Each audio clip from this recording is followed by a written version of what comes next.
Welcome back, everybody, to another Party Pace podcast. A lot of you may not know this, but pre-YouTube, I actually worked as a photographer, and I carried things by bike.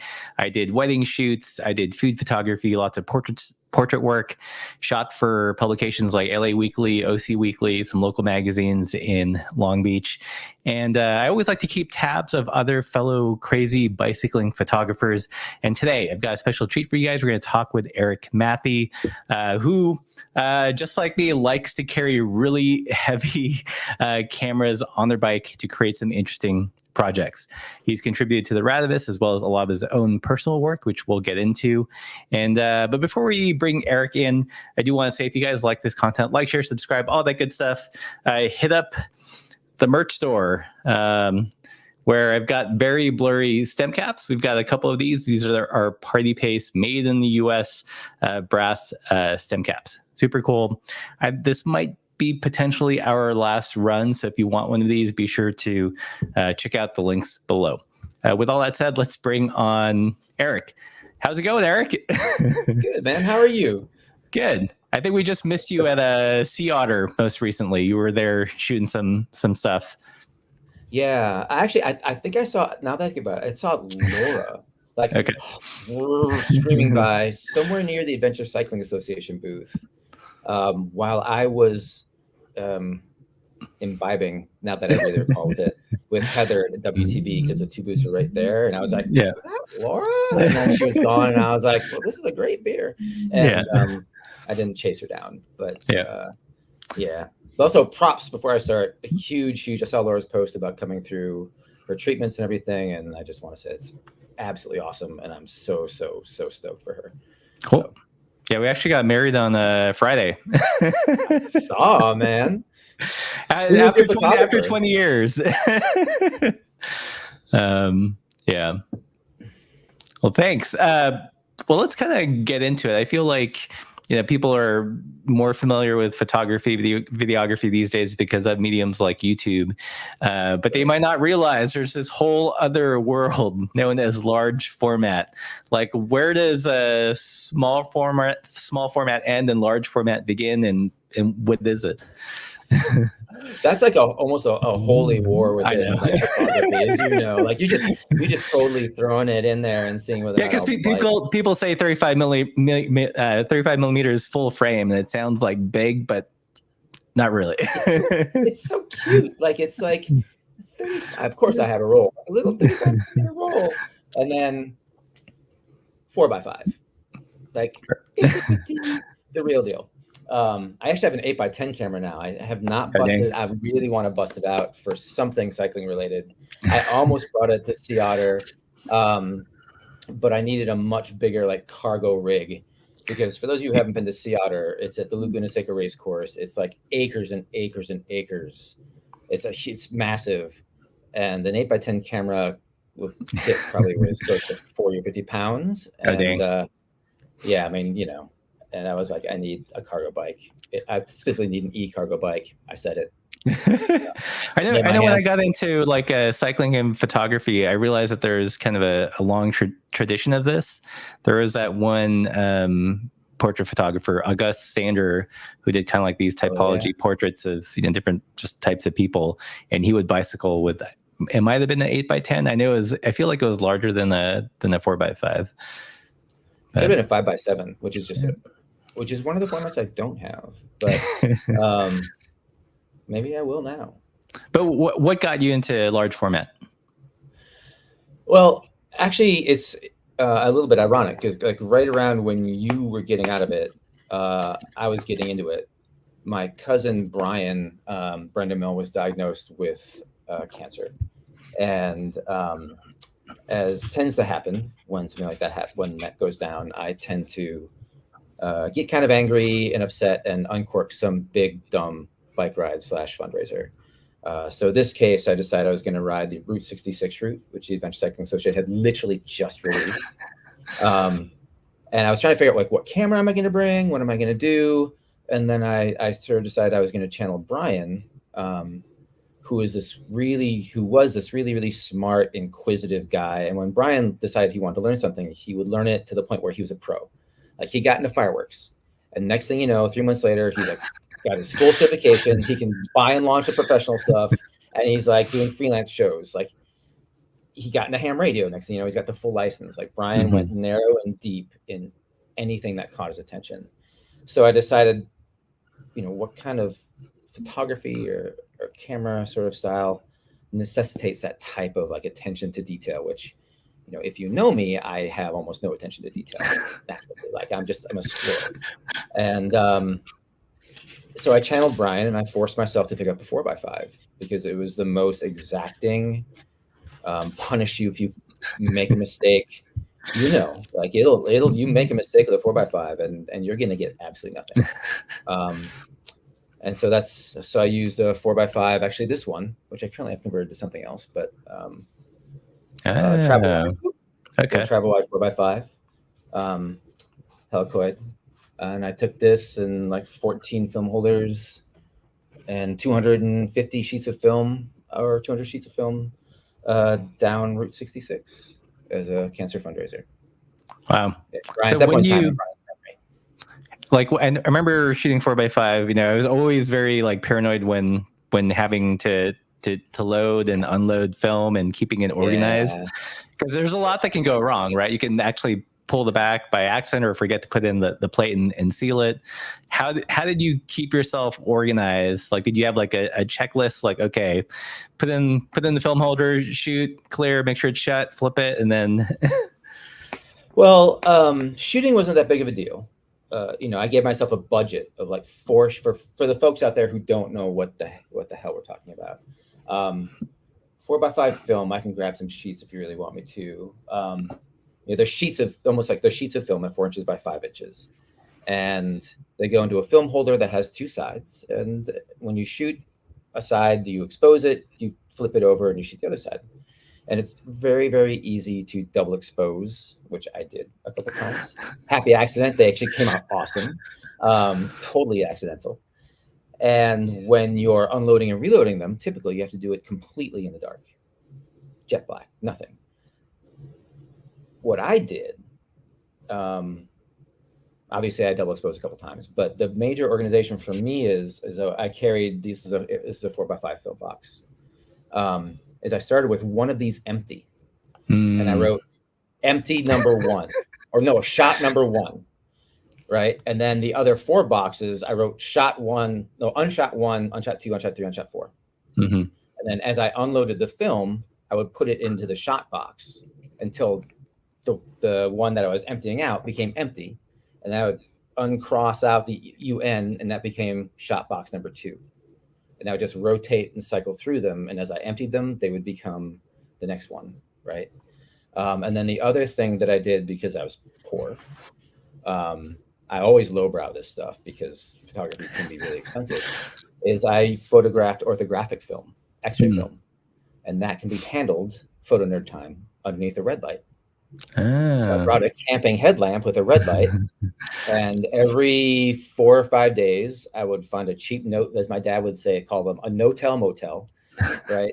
That had a bathroom with no window, and it just go into the bathroom at like 11 o'clock or midnight or something, where there's no chance of any light getting in, block off the door and everything with towels, and then put that camping lamp in a far, far corner. So I could barely see. And then I would unload the film, but be able to see what I was doing. Right. See, I used to do it blind.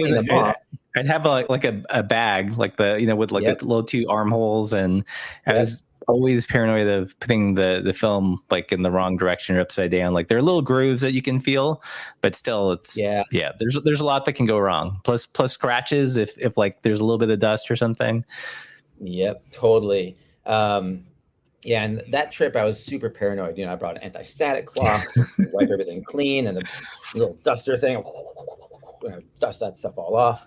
The Butterfield trip, I was a bit more loosey-goosey. I was just like, like 5 years later, 3 years later, whatever. I was like, whatever.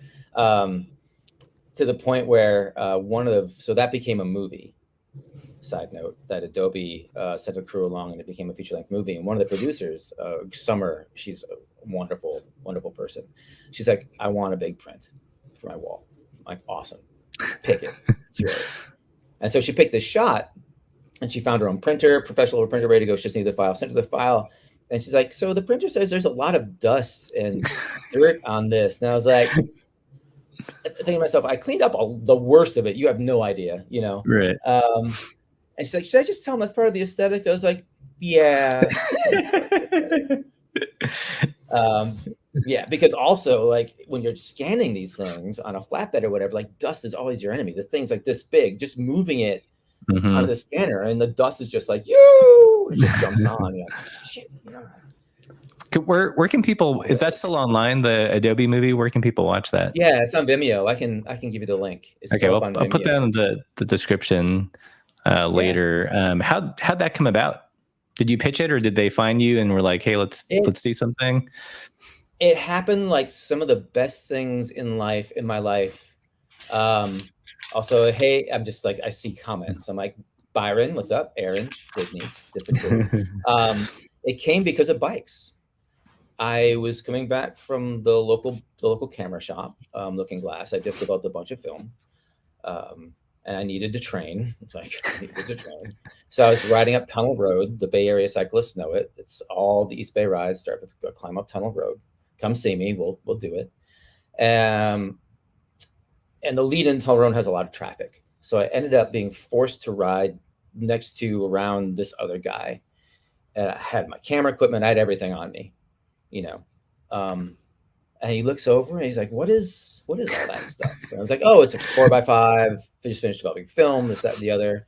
And he's like, oh, yeah, you know, I actually just finished shooting a documentary on this really famous rock and roll portrait photographer in New York City who shoots 8x10, who's retiring now. And he's got this huge library. The name is escaping me, but I recognize. I was like, oh, yeah, dude. And I'm thinking, documentary filmmaker who's making a living in the Bay Area. That's rare. Cool. So he's like, what are you going to do with that? And I told him about the Butterfield trip and the interviews I was doing. So for those of you who don't know, I'll try to TLDR it. Too long, didn't read, listen. As I rode from San Francisco to Tucson on the Butterfield Overland Mail Route, which is the original mail routes, with a speed graphic and a handmade camera lens because I'm a total idiot. During Trump, the second or third year of Trump's term, when it was the height of child separation and things were going really sideways. And I wanted to see whether or not the real world was as bad in person as it was on social media. I just wanted to talk to people. So I pre-arranged interviews with immigration lawyers, Border Patrol agents, all sorts of people who were involved in topics of the day, and as many opposing viewpoints as I could. So that's what I told this guy, who's turned out to be Dan Cowles. And we continue to ride up, and he goes, that sounds really cool. You know, if you'd be okay with it, I'd like to do a documentary on that. Oh, by the way, my name's Dan Cowles. I'm a movie producer for Adobe Create. Huh? you know, when you're riding your bike and you get shocked by something and you're trying to look cool, then internally you're just like not doing it, and like get hit by a car and end the dream right there. And I was like, oh yeah. In my head, I'm thinking like these images are really, they're not normal. You know, if you've seen my work, especially the handmade camera lenses, like they're not normal. And if you know Adobe Create, like they do features on people who shoot covers of Time magazine, like award-winning photojournalists, award-winning advertising. Like they shoot the real deal. I'd never had a gallery show. I've still never had a gallery show. Right? Who the hell am I? So I said, well, when we get to the top, like I'll show you this stuff I just developed, and we can see if it interests you or not. And I'm thinking he's going to beg off and be like, oh man, October, whew, we're so busy. And we get to the top, and he looks at the work. He says, I love this. Modern photography is so clean. It's so sterile. It's so boring. I'm so sick of it. And this is pure chaos. This is a mess. This is great. When are you riding? October, November? Awesome. What are you doing next week? Like, let's ride before work, because you also worked in San Francisco and I worked in San Francisco, up the Marin Headlands. We can ride like one or 2 days a week up the Marin Headlands and keep riding together, and also just keep talking about the project. And like 6 weeks before I was supposed to roll, he texted me and said, we need to have a call. I just signed a contract with a production company, and I have 20 days. Let's figure out when those days are. And I was just like, wow. Shit. Like, yeah, exactly. And I also like, oh, I'd better, when you get that pressure, when something big happens, you're like, oh shit, I actually have to do this. Mm-hmm. Like, I actually have to do this well. Did that make you change anything you were going to do? No. If anything, I have to admit, it made certain things easier. Especially certain interviews. Like, most of my interviews were dialed, but like getting the Border Patrol, right? Like Border Patrol was just getting hit left, right, and center with negative media and PR, and like they were just getting hammered. To be honest, for pretty good fucking reason. Sorry, for pretty good sleeping reason. But saying like I'm bringing a documentary film crew from Adobe, all of a sudden, phone call. Doors so open. When are you coming through Calexico? And like, we're going to have 3 media officers meet you. Cool. Like, they wouldn't give me the time of day until I dropped that I'm going to have a TV crew with me doing a documentary with me. Right. And all of a sudden they're just like, bing. We'd love to talk to you. The magic of cameras. Yeah, dude, the magic of like a film crew. Right. Not just it's not just like you and me with a camera, with a general like genuine film crew. That's things happen when like that gets involved. So what was at the end of the project? Did you find what you were looking for? Did you lose more faith in humanity? Was it restored? Where'd you land? I think it was restored, honestly. And I'd be curious to do another trip like that now. I sort of had hope that it would get better, right? That the American political landscape would get better. And instead, it seems to have just jumped even further off the rails, mm-hmm. all the things. But like, I met some really lovely people, impromptu interviews. Like I met a fish rancher in the middle of the desert. No lie. How's that work? All his well water is salt. He can't grow anything else. He has mildly salt groundwater, and so he grows fish that can deal with mild levels of tilapia, certain types of bass. He used to do shrimp, but not shrimp. So he grows all these, and then fresh, organic. Like he's like, I know exactly where my water comes from.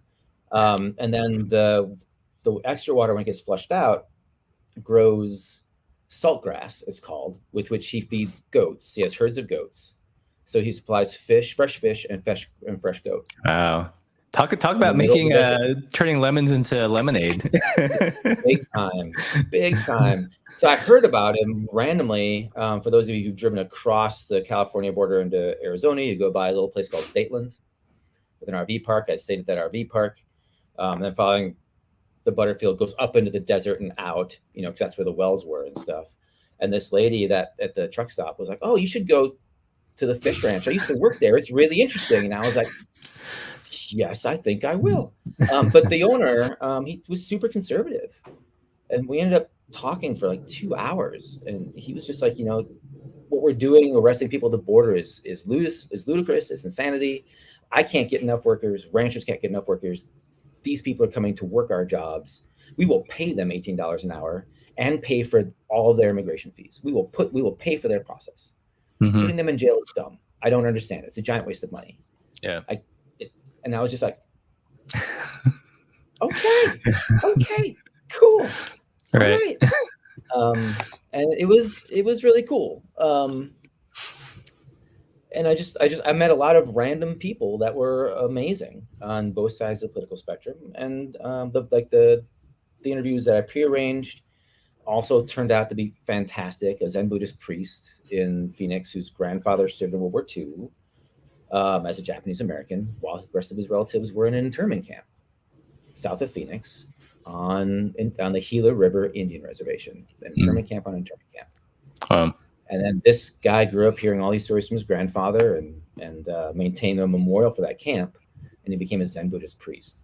Wow. And I was like, I want to know what his emperor's priest with this background thinks of like family separation policies and like the camps they're putting these kids in. Like, how does he react to that? Is he angry? Is he like, you know, like, Right. where's that? What does he have to say? Yeah. And he was beautiful. Yep. He was great. So yeah. How many finished images did you come away with? Oh hell. I'd say there's a strong portfolio. If I close my eyes and think, a lot of it went up on the Radivist, but I'd say there's a really strong portfolio of 16 to 20 images. Yeah. Between the interviews and like the road photos and like photos of Cesar Chavez childhood birthplace home in Yuma, which is just ruins now. It's just like walls. And ancient petroglyphs, Native American petroglyphs, and just like all sorts of stuff. I'd say a really good portfolio of 20. Yeah. Cool. So Adobe did that piece. It came out. Did it like change your life as a photographer? Doors open, or was it? Actually, weirdly, kind of, yeah. Like, but not necessarily in the way I expected. Like, I wasn't sure what, but the catch-22 is it was released and COVID hit. So the film festival shut down, like everything shut down. The film was accepted into the San Francisco Independent Documentary Film Fest, which was super cool. And I was like, oh, we get to like go to the Red Vic or like whatever little movie theater, like actually do a little like red carpet, and you know, this would be really cool. And have friends and everybody come out. COVID, boop. Yeah. Hell no. Like, nope, that didn't happen. But on the other hand, it got me introduced to like the large format photography world. I became co-host of Large Format Photography podcast. So I'm, which has been super fun. And then some of the work got put on 35 MCC, which is a pretty popular, 35 millimeter film website. And who should happen to have like run across that, because he proves that all the time, is John Watson from the Radivist. Right. And I'd done some stories and some work for John a long time ago, while he was still independent one-man shop. And I just got this random email from him. I hadn't heard from him in like 4 years probably. And he was like, is this you? Article. I was like, oh, hey, John. Yeah, man, that's me. He's like, I want all of the images on the Radivist now. And I was like, cool, sure. Awesome. And I will pay you for them. Like, even better. Because the Radivist gets a bit of flack from some circles, but I'll tell you what, they are one of the only outlets that pays. Mm-hmm. Especially one of the, like, now they're owned by the pros closet, but even when they weren't, like, John paid. For sure. And that's incredibly rare. He always tries to take care of like the people. And for a little independent website, like most of those don't pay at all. They pay nothing. So like massive props to John for literally like helping some people like make their rent sometimes with their work. So yeah, and after that I just started like posting, just putting more pieces up. I just think of ideas and I send them over to John, and now Josh is the editor there now. And most of the time they're like, that's cool. Sure. And I'm like, all right. And I'm really grateful to have that kind of outlet, because, cycling media, the cycling world at large, the mainstream publications don't really do film. They don't do large format. They definitely don't do like handmade lenses. And they don't do sometimes, but they don't often go after social issues, right? Or things that make advertisers a little uncomfortable. They have to keep the doors open. I get it. Like, I'm not being a jerk about it. Like, it's totally understandable. Whereas John allows me to explore things like diversity and inclusion and equity, and like LGBTQ and cycling and paracyclists, like women's rights. One of the takeaway stories I still have to do from photographing Photo Bay Femme is I interviewed every single member of the EFEDU squad about what they felt about the women's pro cycling and their equal rights in it, and what they wanted to have happen to actually achieve equal rights on the pro. Fully unfiltered. They could say whatever they wanted to, and they did. And, a lot of places won't necessarily run that kind of work because it makes people uncomfortable. So John and Josh let me just like wind it up and take a crack at all that stuff. God bless Nice. Yeah, rather side note. Hi Brian. Hi Curtis. Hi Aaron. Sorry, I'm just seeing like stuff come by, and I'm trying not to be a complete jerk. So please go ahead. They're out of it. You guys are seen. Trust me. Yeah, I do love the I do like how he allows the contributors to push the boundaries like a little bit in a way that you won't see on like Velo News or even like Cycling Tips back when they still had like an actual staff or something. Right. Yeah, exactly. Exactly. And it was like one of the few like that of any that has any kind of audience online. So yeah, and the Radivist reach is actually generally substantial. People like, especially they're very excited when you say, okay, I'm doing a piece that's going to the Radivist. They're like, really? Yes, your portrait is going to the Radivist. Like, run! They're stoked about it. At least the people I photograph. I don't know. Maybe not everybody is. Yeah. So what are your goals for the photography moving forward? Do you have any aims to convert it into commercial work, or do you like the documentary / editorial side of photography? That's a good question. Actually, it's funny. I recently attended a portfolio review. There's a Facebook group called the Outside Jobs paraphrasing group where people just who are working for work or whatever, they go, and it's a very interesting, a great group. I learn a lot. So I attended this portfolio review, and the entire focus was commercial clients. And I was like, I have no idea, but this is okay. And it just made me stop and think, like, commercial clients. I've had one commercial client I did, but they wanted a documentary piece. I shot some documentary work for Shimano Europe at Unbound 2022. Which was super fun. They just let me shoot. They knew exactly who they employed. They knew exactly what they're going to get in terms of style. And they just let me have at it. Digital, of course. That wasn't a film one because of cost and turnaround. For the moment, like every time I sort of think that maybe I should just relax a little bit and maybe not tilt at a windmill and just make some fun, pretty images or whatever, which are really rewarding to do. Don't get me wrong. And I do them all the time just for practice. Something will happen like the UCI transgender rules. And I get kind of mad. And I'm just like, I'm going to go do portraits of trans cyclists. I don't know how, I don't know when, but by God, I'm going to go do a whole series of portraits on transgender cyclists and interviews, because nobody should be allowed to dehumanize somebody else that way. So I get mad. And then I go straight back to editorial and do things that corporate clients aren't comfortable with. But living in the Bay Area, I can't necessarily afford to do photography full time. I have to have a tech job or some sort of other day job to pay everything else. But all the photo work I do typically now has to pay for itself. Yeah. Like I'm just not in the place where I can do something for the fun of it anymore. Like Route 66 was for the fun of it.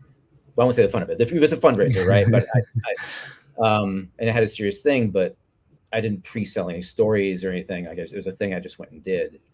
Whereas now, like Sea Otter this year, if I hadn't have pre-sold the story on the paracyclists, and pre-sold an interview of Lachlan Morton to Mountain Flyer, because now I do work for the Radivist. I have work going into the Mountain Flyer, the print magazine, And I recently just did a piece for a German print magazine named Varsteel.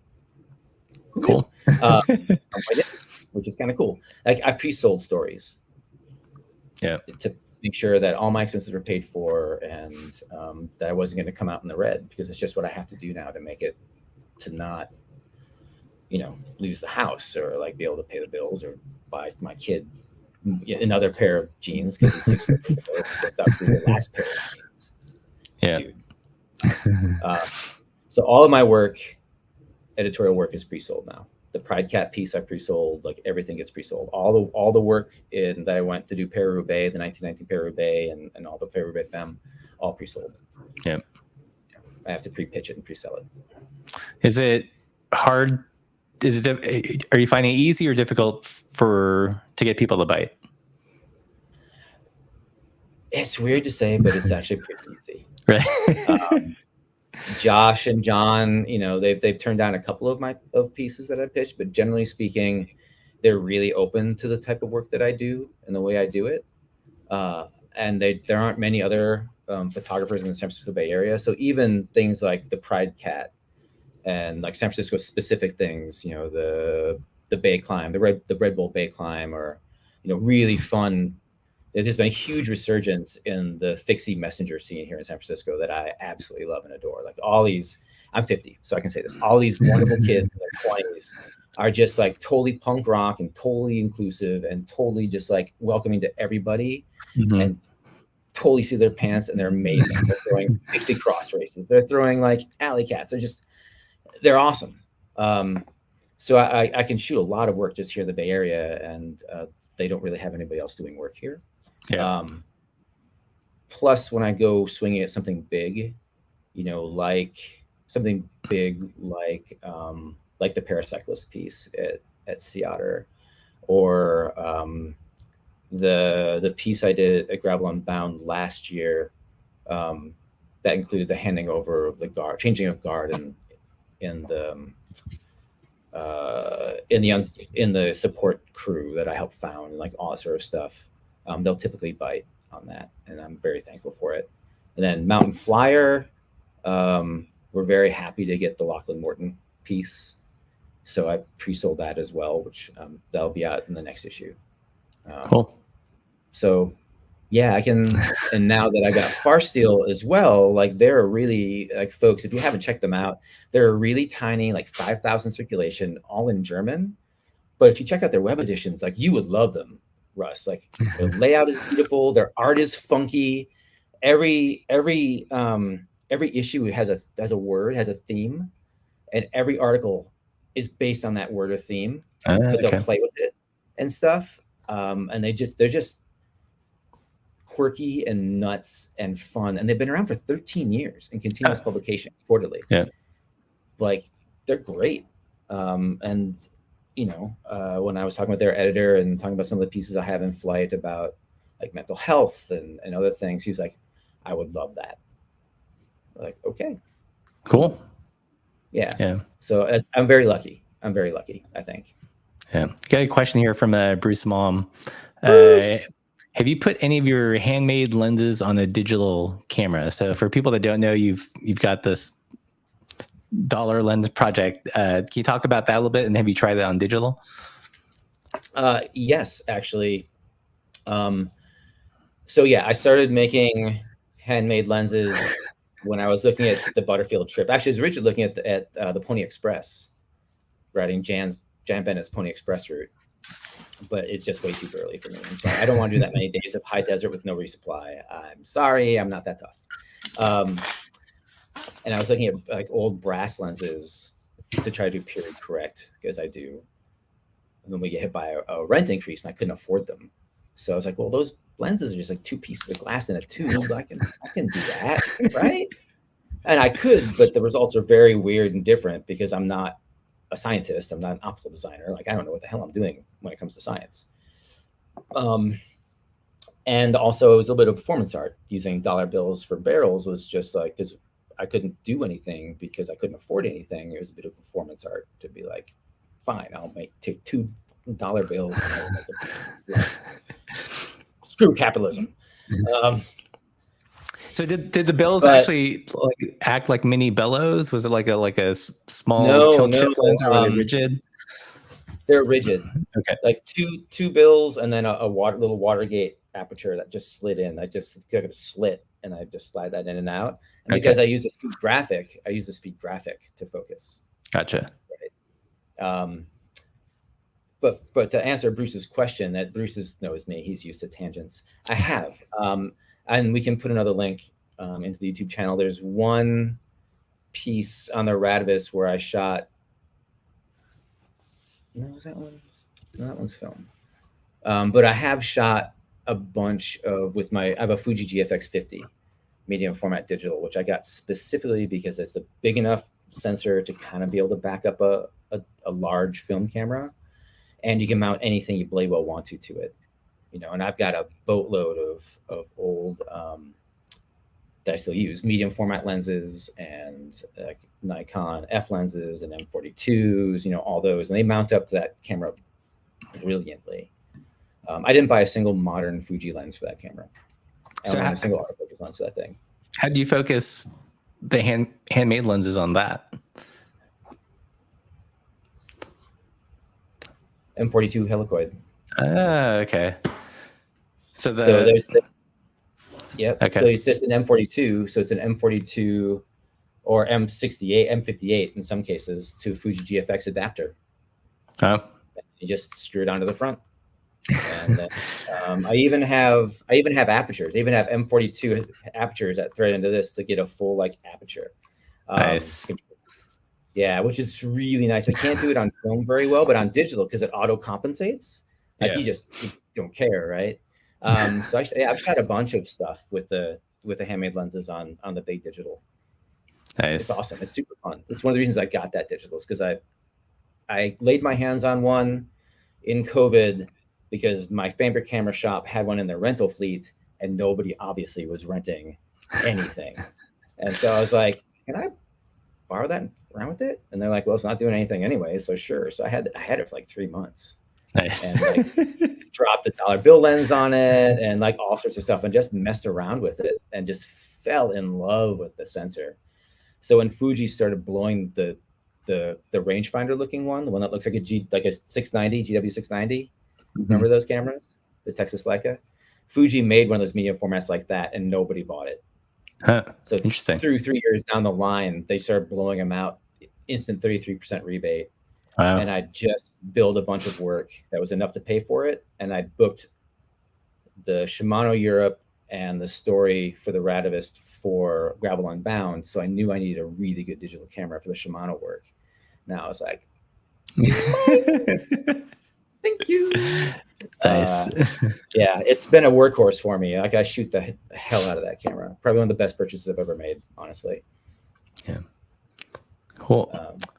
Yeah. So what's going back to the film large format cameras, what does it bring to the table that one that you don't get from just a typical small format digital camera? I mean, it sounds like it's very much about the process as well, but what else? I think with the people that take portraits of, right now, lately it's been primarily a portrait camera. I've been bringing an Intrepid, which is a technical field camera, and I actually have that lens right here, and an old 1890s brass lens that I've modified and replaced one of the lens elements with. So it's essentially the same thing as my Handmades. Okay. Yeah. So it shoots like my Handmades do, because I messed with it. So this is the lens I shot Pride Cat with, and some other ones. But for portrait work, I discovered on the Butterfield that it really can do two things: one negative, one positive. It's just, as you know, right? It's a giant brick in front of your face, even bigger than a digital. Nobody can see you. So if you want a shield between you and the people you're photographing, because photographers, we actually like that, a lot of us, man, you've got it. But the photos aren't very good, right? Because people are staring at a box, mm-hmm. and they get no interaction. Whereas if you can get the shot set up, and then walk over to where they are, and just put them to one side, put your feet where they were, and say, okay, go to the camera and look in the back.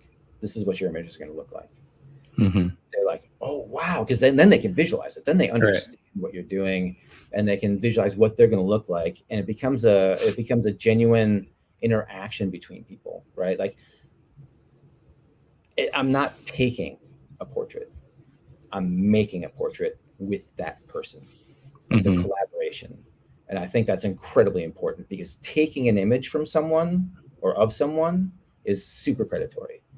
You know, like most photographers, they make that portrait, they sell it, they publish it, whatever, and that person never gets the shot. Mm-hmm. They never get a file.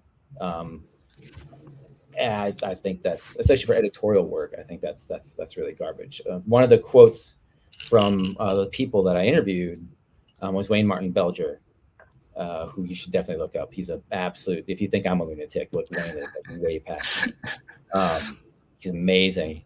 So he photographed on the Isle of Lesbos, right, of all the Syrian refugees coming over. And he said, I spent weeks there without taking my camera out, just hauling people out of the water, you know, performing CPR, getting them into dry clothing, and just doing the work so that I was part of that community.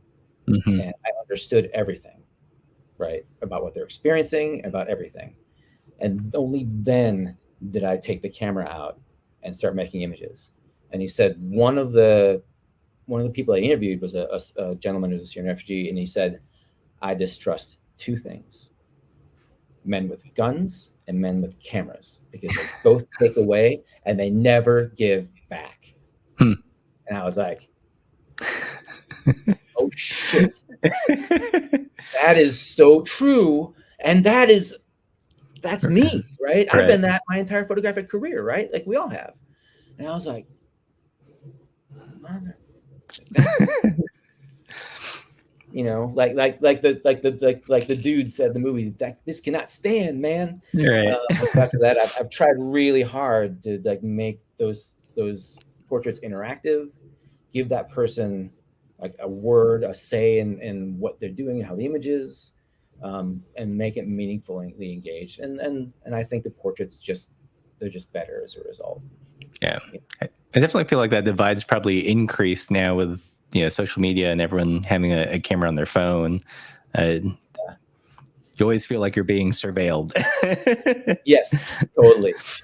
And there's so many pretty pictures. I mean, I'm not knocking on them. There's a lot of really pretty pictures now. Most of them are sort of meaningless, but they're really pretty. And that's fine. Yeah. That is one thing I liked when I did a portrait series on a 4x5 many ages ago. And there was kind of a stateliness and ceremony to it that you just don't have with like a DSLR, definitely not with a camera. It just felt like more of an event, and people seem to give me something that, you know, if I just took like a point and shoot or something, that, you know, they weren't as present for it, which I thought was pretty interesting. I also remember I was a huge fan of Deanne Arbus, and, you know, she'd shoot with the twin lens reflex, and I don't know if she said it directly or if, you know, historians just put the words in her mouth, but she said there was something about like looking down and not directly that gave, exactly.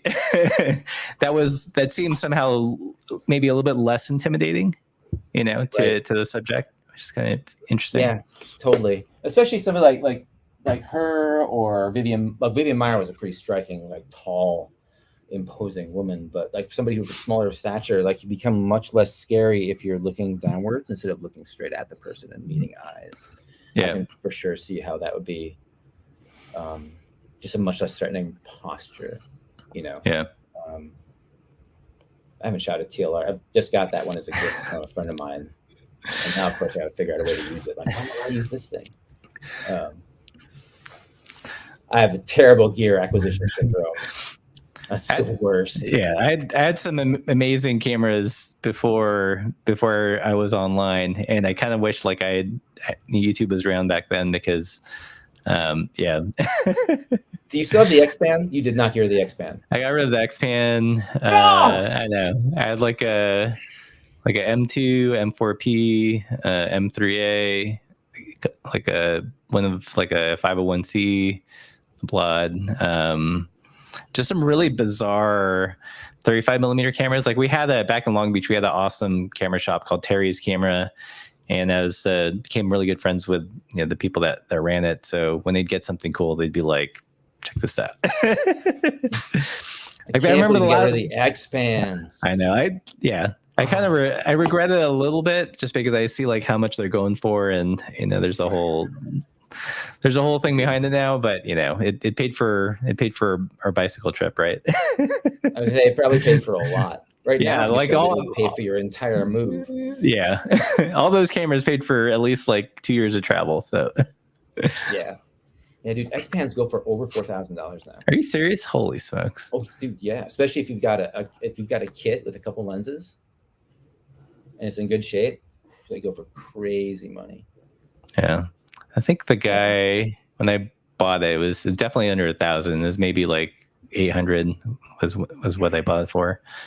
So I would be like right now I don't have $800. I would, if somebody offered an X-Pan to me right now for $800, I'd be just like, cashing out my little 401k I had. I'm like, yeah. I remember the one camera that I was lusting for, and it might have gone through the shop right when they were closing, was like a Linhof like 6x9 bellows camera. Because there's this one photographer that was popular at the time. He did horse portraits and did a lot of like excessive tilt shift stuff, and I thought that was kind of cool to bring that to people. So I've just started playing with tilt and shift more, and again for the non-photo nerds in the group, that's when like you have a camera with a lens in the front, like this one. And in order to shift the focal plane, you can tilt it and shift it, and therefore change like where and what's in focus. And it's a really good way to like very selectively throw things in focus, or to make things look like they're toys, like miniature toys. Just do all sorts of stuff.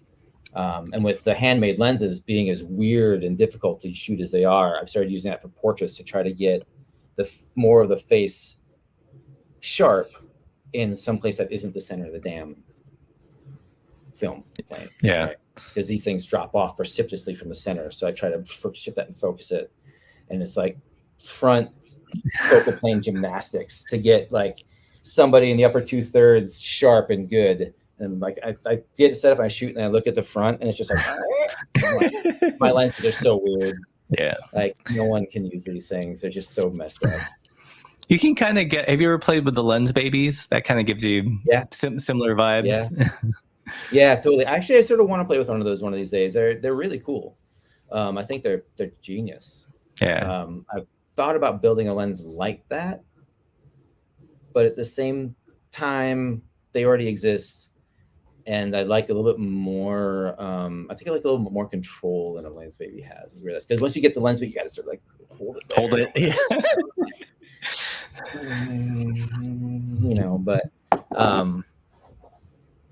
But yeah. So what's where? So you co-host the large format photography podcast. Like, where is large format? Is it? Are people rediscovering it? Is it becoming a thing? Yeah. Like, actually, there's a pretty good community around large format, and then alt processes, colliding and wet plate, dry plate. That sort of stuff is super popular now. I think people who, air quote, grew up with digital are discovering physical mediums, and it's fascinating. Like they have something they can hold in their hand, and it's like, holy shit, what is this thing, right? And there's something really entrancing about having a huge, like even an 8x10, like an 8x10 sheet of film is just like, bam, this detail, and people are just entranced by it. And there's a lot of romance in the end product, in the cameras that exist. An 1893 brass lens has just got this like gravitas to it, and the gravitas to the end work. Like, it's very unique. This brass lens, I actually did what I did to it because it was too sharp. it was made for a 5x7, and shooting at a 4x5, it was sharp edge to edge, wide open.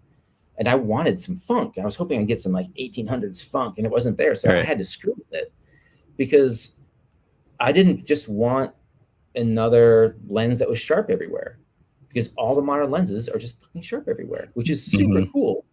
But it makes a lot of the photographs you see just really, really similar, unless the photographer is exemplary. And there's some really exemplary photographers out there doing incredible work with digital, and they're like amazing. But there's also a lot of folks who are just like punching out work that's really just like, just punching out work, right? How's the supply of sheet film? Like, has it dried up or? Easy peasy, baby. No, I get it all day long. Yeah, no problem. Ilford's still pumping them out. Kodak a little bit less so.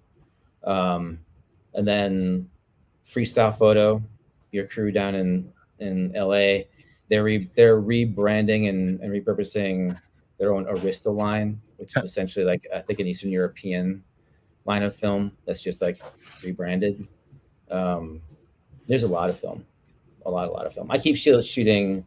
Actually, I haven't shot this HP5 much. I keep shooting ortho film because, with these handmade lenses, it's so touch and go sometimes that I need to be able to see. I want us to be able to see the sheet as I go, so I know. Oh! I thought I was gonna be developing this for 7 minutes. I think I'm pulling it at 6, or I'm gonna give it a little bit more, and that really, really helps. So, which is why somebody was like, modern Ansel Adams, like, no, Ansel had all that stuff. Like, Ansel was a scientist and like research chemist, basically, and photographer in form. And I am like, Ansel will be just like, he would lose his mind if he saw my darkroom. So do you develop your own sheet film? Do you do the shuffle or the tanks? I do tanks. I do dip and dunk. Yep. Especially with the ortho, because that way I can see it, and like, it's a very measured process, and it gets really, really smooth as a result. But mostly so I can see what's happening. So I'm like, oh yeah, that one needs a little more love. Like, oops. Yeah. So yeah. The only thing I don't develop is color, but I can't afford to shoot color, so that's a moot point. Yeah. Actually, I still have a bunch of the color film you sent me. And it'll be valuable like crypto one day. You wait. Exactly. You have to overexpose it by like 3 stops to get an image, but it'll be fine. Yeah. I'm wondering, switching the bikes a little bit, if people, as like electronic shifting becomes more predominant, and that's people's first experience with riding a bicycle, if there will be like a retro whiplash for people seeking out imperfect shifts, or at least something that's a little bit more manual. Yeah, I think so. I just finished. I have to send it back, but I just finished reviewing. I've never do bike reviews, but I just finished reviewing like my first bike review, and you're like, blah blah blah, old hat. I have a very super light, like rocket ship, the Rita Esprit, like full carbon fiber, like 17 pounds with alloy components. Wow. I mean, it's bonkers. With electronic shifting, I'd never used electronic shifting before. It's SRAM Forest, and I was like, once I figured it out, I hate to say it, I was like, this is slick. Like, it's just like, it went out of adjustment, and I was like, shit, man, I'm gonna need to call like the electrician to fix it. And the Elijah from Rich was like, no, dude, actually, here's a YouTube video. You'll have it done in 10 minutes. And I was like, oh, yeah, you're right. Like, holy crap, I'm a horrible mechanic, and I just adjusted this. So I'm coming off of like 2 or 3 months of riding impeccable, perfect shifts every time, unless I screw up, and I'm like, oh, I shift up instead of down. I'm just like, falling over. So it's really kind of interesting, because I've never had anything but like mechanical shifting, and like the electric shifting is, I hate to say it, is pretty dope. But I think there is going to be, and there has been a long time, right? There's been a sort of a pushback, if you will, but to older style of, like, this is why Rivendell continues to exist, not just exist, but thrive. Like, what was it? Like, I think like 10 years ago or 12 years ago, I just started seeing so many Rivendell's on the roads in San Francisco. Like, you used to see them once a month, like literally, like it was like as rare as spotting some other high-end custom bike. It's like, oh, I like Rivendell, like, oh, you know. And now it's like, hold on, let me take a rock, throw it, and I'm gonna bounce off of 6 Rivendells. I also feel like the demographics changed. Like when I got on the bikes, like, you know, I'd see a Riv on occasion as usually like an older gentleman, but now it's, you know, a lot of young people are buying them. A lot of women are buying them. You know, it's not the same kind of Rivendell customer that I saw like in the early aughts. So right, yeah, the stereotype. You know, the older guy with the Birkenstocks and like the button-down shirt. You know, like those really blousy and billowy, and like no helmet and just like the floppy hat, and like handlebars that were up to here. You know, like coming around. Now you have like Manny Acosta, who's just an absolute hammer on his Rivendell, and like probably breaks as many of them as he rides. Like the dude is just a beast.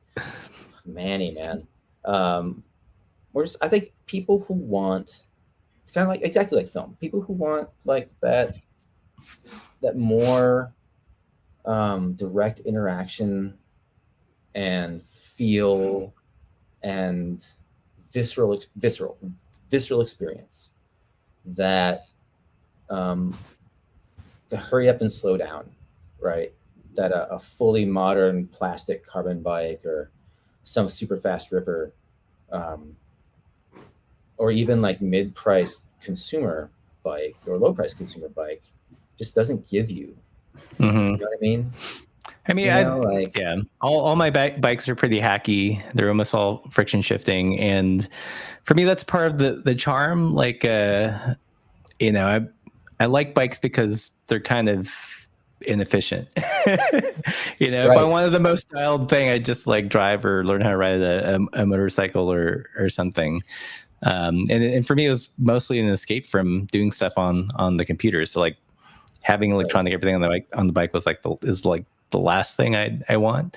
But I get that's not for everybody, you know. I'd agree with all of that. And there's also just an aesthetic, right? Like there's an aesthetic with Rivendell, or there's an aesthetic with a 90s mountain bike, or like an old school like lugged RB1. Speaking of Grant, like whether or not I occasionally do or don't agree with some of the things like his philosophies, I will always be thankful for him for like the Bridgestone RB1. Like that is one of the most perfect road race frames I've ever thrown a leg over and been fortunate enough to have in my possession. I wish I still had it. Like, just such a beautiful, fantastic riding bike, just genius, you know. But yeah, like lugs and. Well, you know, it kind of reminds me of you know, the director that you pedaled next to, and his reaction to modern photography and everything that's like ultra sharp and polished, and he wanted something, you know, that felt maybe a little bit messy or like just had a human touch to it. You know, that's where I am with bikes also. It's like if you squint, you know, Canyon kind of looks like a Trek, kind of looks like a Specialized. They're all you know, same silhouette and just you know. I mean, I remember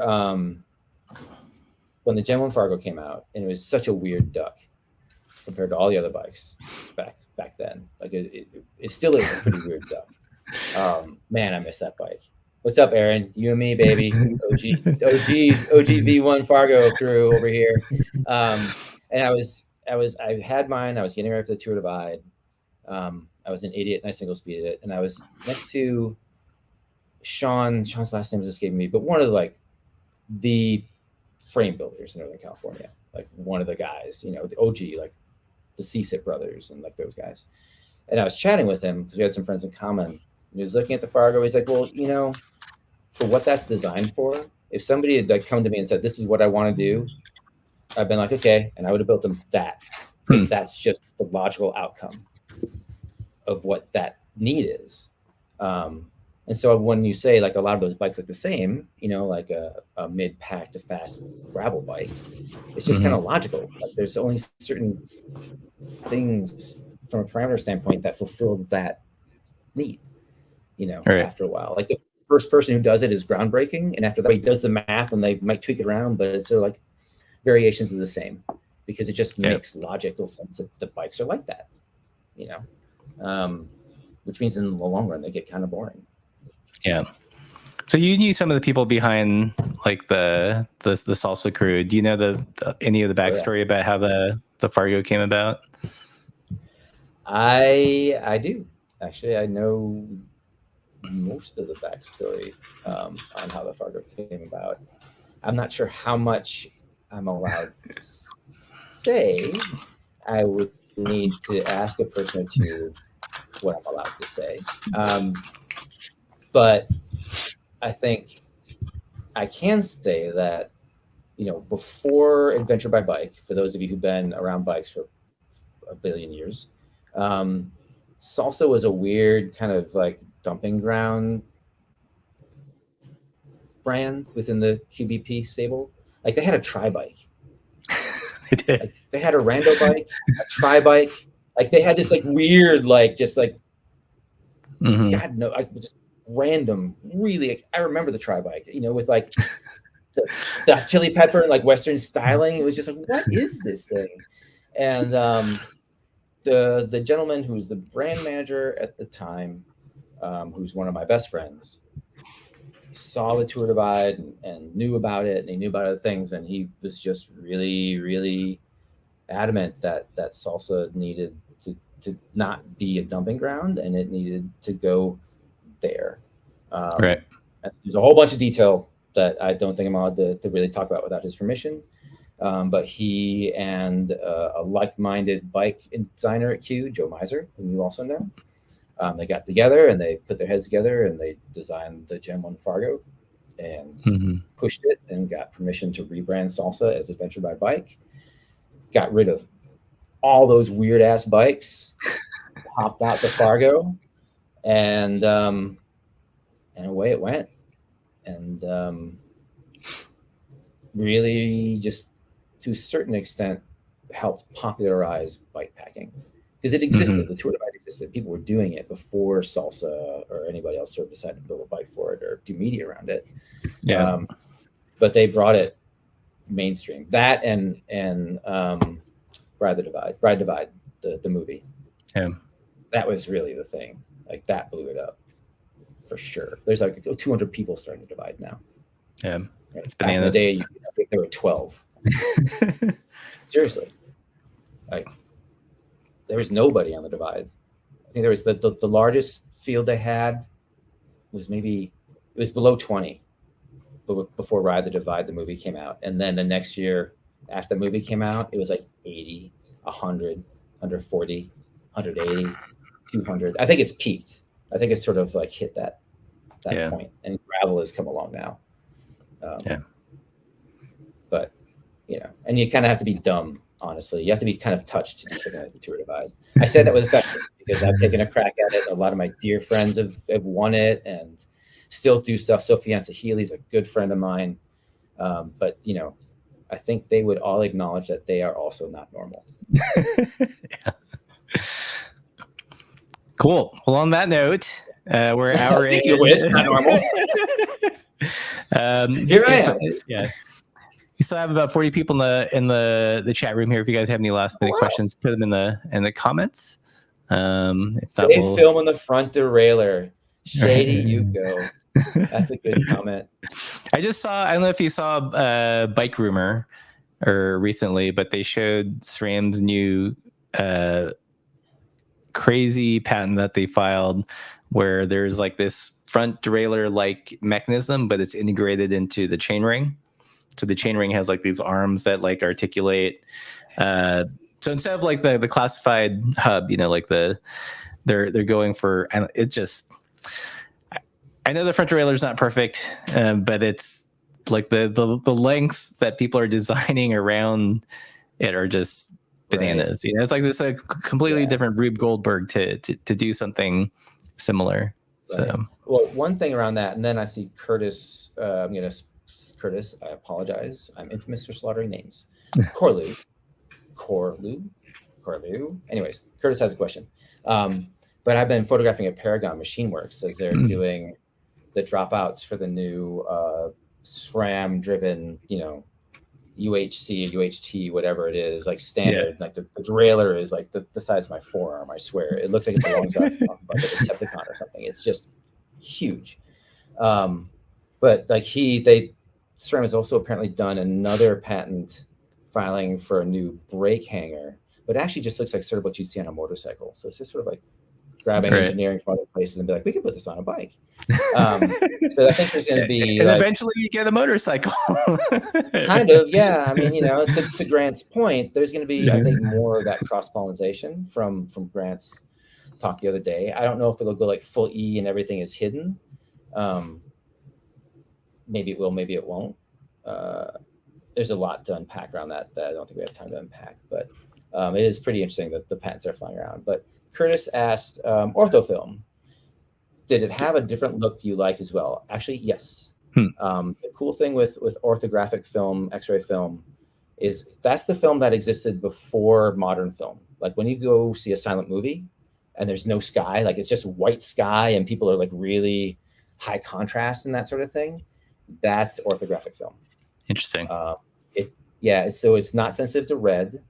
It doesn't, it's red safe, and it overexposes blue, which means you don't get skies at all, typically.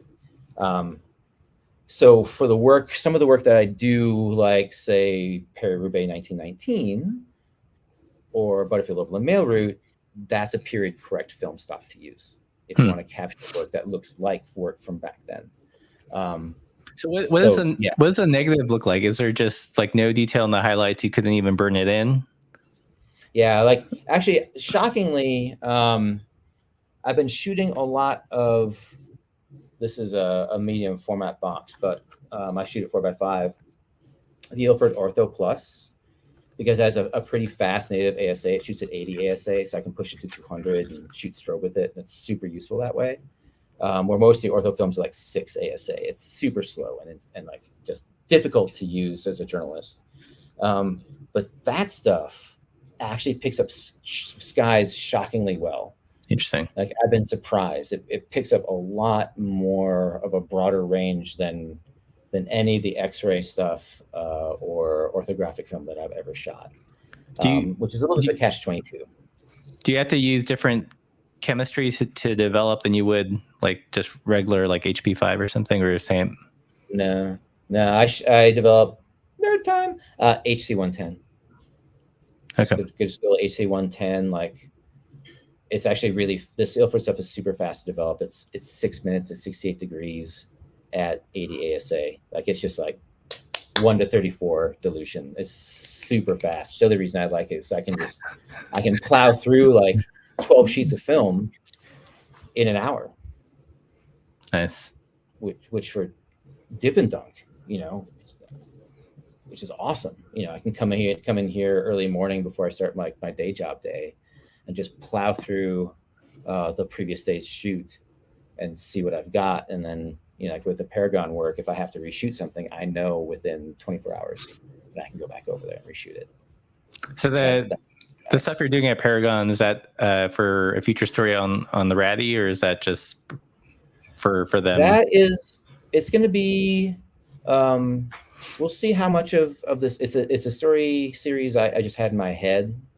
And again, I pitched Josh to see if he'd want to run them, and he said, yeah.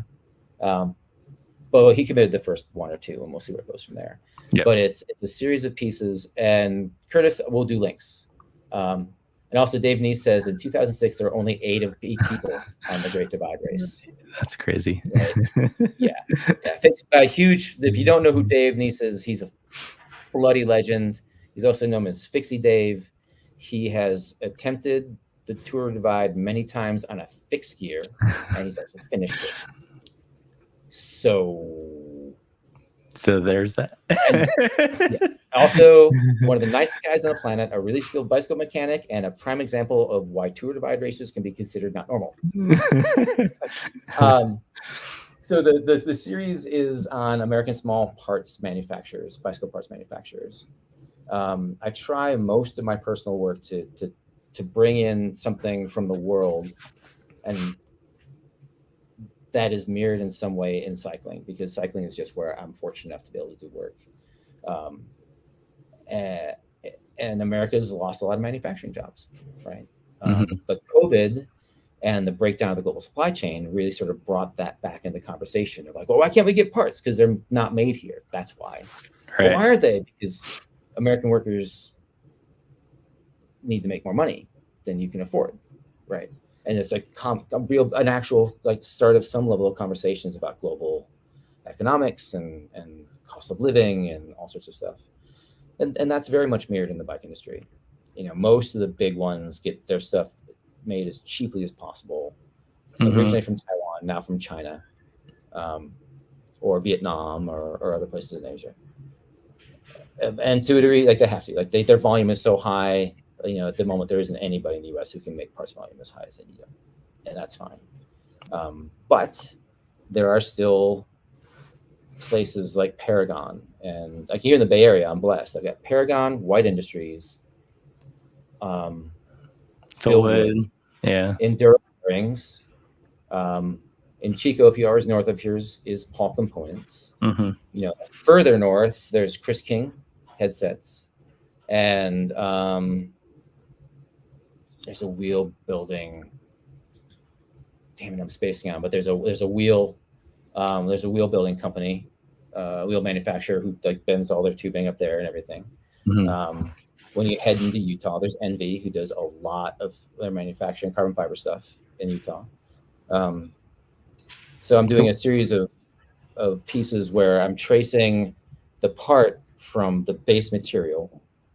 Like at Paragon, that was a 7-foot long piece of titanium. Making a portrait of it at every stage. So I made a formal portrait of a 7-foot piece of titanium. And after it's machined or worked on, a portrait of the piece then, and a portrait of the worker who did the work, and 2 questions to that worker. Same 2 questions all the way through the project. So we get different people answering the same question. We get to those different viewpoints. Yeah. It's going to be a years-long project, honestly. That's cool. Yeah, one of the brands I've wanted to get on the live stream is Cool Stop. Okay. Because they're one of the few like bike consumables that are made in the U.S. Although I think the disc brake pads might be overseas, but in terms of their rim brake pads, it's like, you know, one of the few, and then they're in Oregon. I'll add them to my list. Yeah, you should. I mean, I think it's, you know, I want to get because they're still releasing new disc brakes in 2023, and I think that's so fascinating. Like by this time they must have honed all their all the chemistry to make different components and figure out, you know, combinations thereof for the optimal like disc brake pad. So I'd love to see like how they're still pushing it in 2023. Yeah, for sure. Well, and the cool thing for disc brakes, as we think about it, is like those materials and advances are also probably mirrored in like motorsports and motorcycles and cars. So if they stay somewhat aware of happenings from much bigger companies, they can probably like glean some things like, oh, what would happen if we tried that on a bike? Right. Ooh, you know, at least that's my thought anyways. Yeah. Whether they actually do that or not, that's a question. The other U.S.-based kind of bike adjacent company that I want to get on is Wald. Yeah, the baskets. Because I feel like basket packing has had a little bit of a resurgence recently. So huge. Yeah. Basket packing, I mean, it's a whole thing now. Like there's baskets literally everywhere. Oftentimes it's a little dog in it. Yeah. Which I'm down with. Josh Cato and his little poodle, man. Oh yeah. Yeah, it was Adventures with Winston or something. Yeah. Yeah, dude, the best. Those ears flapping, man. I love Winston. I've never met Winston, but man, I'm a fan. And there's some people here in the Bay like who go on mani rides with like a beagle.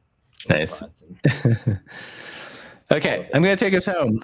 So thank right. you, Eric, for being on the live stream. I'll put links to your work. What else we're going to do there? The Adobe film and other pertinent things will appear over the next couple days. So yeah. So I'm going to. Well, I finally started using metric. You're correct, Kyle. Sorry. Yeah. Well, thanks, Eric, for being on the live stream. Yeah, man. Thanks for having me. It's good to see you. I don't think I've seen you in person since that ride camp from Salsa. Oh yeah, that's ages. Yeah, ancient history. We were babies back then. Yeah. Nice.